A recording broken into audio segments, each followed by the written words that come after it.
अस्सलाम वालेकुम दोस्तों। तो आज की वीडियो में हम बात करेंगे कि यूट्यूब चैनल जो है खोलना कोई मुश्किल बात है या नहीं है।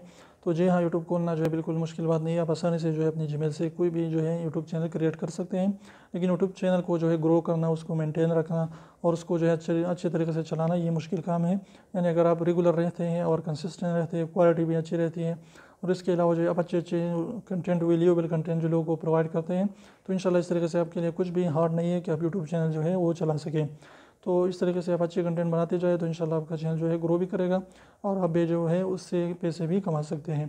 तो उम्मीद करता हूँ छोटी वीडियो को पसंद है। वीडियो पसंद है तो प्लीज़ वीडियो को लाइक कर दीजिए, चैनल को सब्सक्राइब करना ना भूलें और रेड वाले सब्सक्राइब को ज़रूर दबाएं। बिल्कुल फ्री है, एक भी इसका पैसा नहीं लगता। तो अभी 1 सेकंड निकाल लीजिए, उसको प्रेस कर लीजिए और फिर मिलते हैं इंशाल्लाह वीडियो के साथ। लेकिन इससे पहले हमारे साथ जो है कमेंट में भी अपने राय को ज़रूर शेयर करें कि आप जो है चैनल को किस तरीके से ग्रो करते हैं। तो फिर मिलते हैं वीडियो के साथ, तब तक इजाज़त दीजिए। अल्लाह हाफिज़।